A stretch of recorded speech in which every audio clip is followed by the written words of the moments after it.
Friends, welcome to my channel. AP వాతావరణ శాఖ నుంచి వెదర్ రిపోర్ట్ అయితే వచ్చింది. బంగాళాఖాతంలో రేపు అల్పపీడనం ఏర్పడే అవకాశం ఉన్నట్లు వాతావరణ శాఖ తెలిపింది. దాని ప్రభావంతో ఏ జిల్లాలో వర్షాలు కురనున్నాయో ఈ వీడియోలో అయితే మనం తెలుసుకుందాం. ఈ వీడియోని అయితే స్కిప్ చేయకుండా చివరి వరకు చూడండి.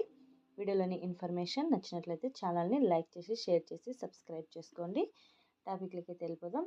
దక్షిణ అండమాన్ సముద్రం మరియు పరిసర ప్రాంతాలపై సగటు సముద్ర మట్టానికి 3.1 కిలోమీటర్ల వరకు విస్తరించి ఉంది.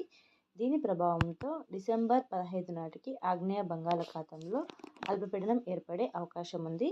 తదుపరి 2 రోజుల్లో బాగా గుర్తించబడని అల్పపీడనముగా బలపడి పశ్చిమ వాయువ్య దిశగా తమిళనాడు తీరం వైపు కదిలే అవకాశం ఉంది. ఆంధ్రప్రదేశ్ మరియు యానంలో దిగువ ట్రోపో ఆవరణంలో ఈశాన్య తూర్పు గాలులు వీస్తున్నాయి.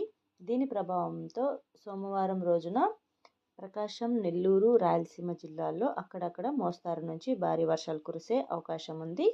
ఇక మంగళవారం రోజున కోస్తా, రాయలసీమలో విస్తారంగా మోస్తారు వర్షాలు, చెదురుమదురుగా భారీ వర్షాలు కురిసే అవకాశం ఉంది. రైతులు వ్యవసాయ పనుల్లో తగిన జాగ్రత్తలు తీసుకోవాలని విపత్తుల నిర్వహణ సంస్థ తెలిపింది.